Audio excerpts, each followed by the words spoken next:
Good neighbour to bank on Kodungallur town cooperative bank. 17 ബ്രാഞ്ചുകളിലും anywhere banking സംവിധാനം. സഹകരണ മേഖലയിലെ റിസർവ് ബാങ്ക് ലൈസൻസ് ഉള്ള കൊടുങ്ങല്ലൂരിലെ ഏക കോഓപ്പറേറ്റീവ് ബാങ്ക് എന്ന ബഹുമതിയും KTC ബാങ്കിന് സ്വന്തം. Good neighbour to bank on Kodungallur town cooperative bank. ദുർഭരണത്തിനും നീതി നിഷേധത്തിനുമെതിരെ എറിയാട് പഞ്ചായത്ത് UDF മണ്ഡലം കമ്മിറ്റികൾ രാപ്പകൽ സമരം നടത്തി. എടുത്തു പറയാൻ പ്രത്യേക പദ്ധതികളൊന്നും തന്നെ ഇല്ലാത്ത പിണറായി സർക്കാർ നിലവിലുള്ള പദ്ധതികൾ പോലും വികൃതമാക്കി ഗ്രാമവികസനങ്ങൾ പോലും മുരടിപ്പിക്കുകയാണെന്ന് KPCC working president TN Prathapan പറഞ്ഞു. ബജറ്റ് വിഹിതം വെട്ടിക്കുറച്ച് തദ്ദേശ സ്ഥാപനങ്ങളുടെ കഴുത്തുഞെരിക്കുന്ന സംസ്ഥാന സർക്കാർ നയത്തിനെതിരെ UDF നടത്തിയ രാപ്പകൽ സമരം അഴീക്കോട് പുത്തൻപള്ളി ജംഗ്ഷനിൽ ഉദ്ഘാടനം ചെയ്യുകയായിരുന്നു അദ്ദേഹം.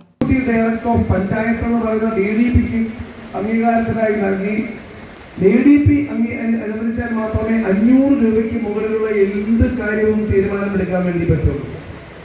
യാതൊരു സാമ്പത്തിക അധികാരങ്ങളും ഉണ്ടായിരുന്നില്ല.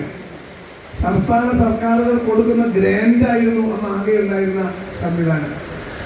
അത് മാറ്റാൻ വേണ്ടി അധികാര വികേന്ദ്രീകരണം എന്ന ലക്ഷ്യത്തോടുകൂടി രാജീവ് ഗാന്ധി ഇന്ത്യയുടെ പ്രധാനമന്ത്രിയായിരുന്ന കാലത്തെ കോൺഗ്രസ് ഗവൺമെന്റ് കൊണ്ടുവന്നതാണ് പഞ്ചായത്ത് രാജ് ബില്ല്. പഞ്ചായത്ത് രാജ് ഭേദഗതി ബില്ല്. ഇന്ത്യയുടെ ഭരണഘടന 73-74 ഭരണഘടനാ ഭേദഗതി കൊണ്ടുവന്നു. ലോകത്തിന്റെ ചരിത്രത്തിൽ ആദ്യമായി ഒരു രാജ്യത്തെ പ്രാദേശികമായ ജനകീയ സ്ഥാപനങ്ങൾക്ക് സാമ്പത്തിക അധികാരങ്ങളും വിനിമയ അധികാരങ്ങളും തീരുമാനമെടുക്കാനുള്ള അധികാരങ്ങളും നൽകിക്കൊണ്ടാണ് ഭരണഘടന ഭേദഗതി ചെയ്തത്. കോൺഗ്രസ് അങ്ങനെ ഒരു തീരുമാനം രാജീവ് ഗാന്ധി നേതൃത്വത്തിൽ കൊണ്ടുവരാൻ തന്നെ കാരണമുണ്ട്.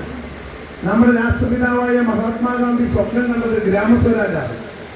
രാജ്യത്തിന് സ്വാതന്ത്ര്യം കിട്ടിയ സന്ദർഭത്തിൽ രാജ്യം സ്വാതന്ത്ര്യത്തിന്റെ പൊൻപുലരിയിലേക്ക് പോകുമ്പോൾ തന്നെ ഗാന്ധിജി ഇന്ത്യൻ ജനങ്ങളെ അഭിസംബോധന ചെയ്തുകൊണ്ട് പറഞ്ഞു, സ്വാതന്ത്ര്യ സമര കാലഘട്ടത്തിലും പറഞ്ഞു. സംസ്ഥാന സർക്കാരിന്റെ ഗ്രാന്റ് മാത്രം അടിസ്ഥാനമാക്കി പ്രവർത്തിച്ചിരുന്ന ഗ്രാമപഞ്ചായത്തുകളെ പ്രാദേശിക ഗവൺമെന്റുകളാക്കിയ പഞ്ചായത്ത് രാജ് നിയമത്തെ BJPയോടൊപ്പം ചേർന്ന് എതിർത്ത പാരമ്പര്യമാണ് CPMനുള്ളത്.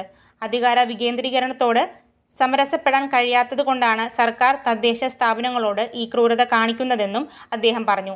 എറിയാട് അഴീക്കോട് UDF മണ്ഡലം കമ്മിറ്റികൾ സംയുക്തമായി നേതൃത്വം കൊടുത്ത സമരത്തിൽ അഴീക്കോട് മണ്ഡലം UDF ചെയർമാൻ KM സാദത്ത് അധ്യക്ഷത വഹിച്ചു. മുസ്ലിം ലീഗ് നിയോജക മണ്ഡലം ജനറൽ സെക്രട്ടറി KM ഷാനിർ മുഖ്യപ്രഭാഷണം നടത്തി.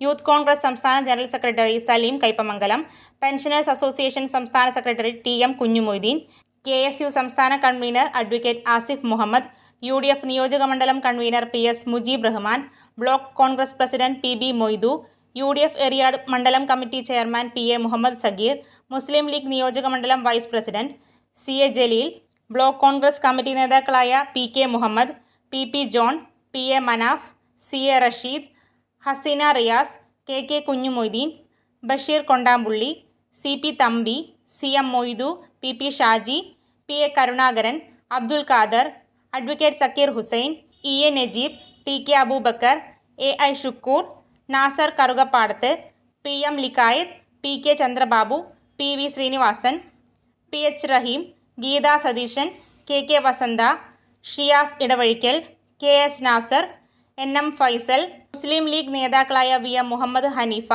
KA നൌഷാദ്, നാസർ വലിയ പറമ്പിൽ, കരീം മൗലവി, യൂത്ത് കോൺഗ്രസ് നേതാക്കളായ എവിൻ ഷിൻഡോ, ഇസഹാഖ് ഹുസൈൻ എന്നിവർ പ്രസംഗിച്ചു. സമാപന യോഗം DCC secretary advocate PH Mahesh ഉദ്ഘാടനം ചെയ്തു.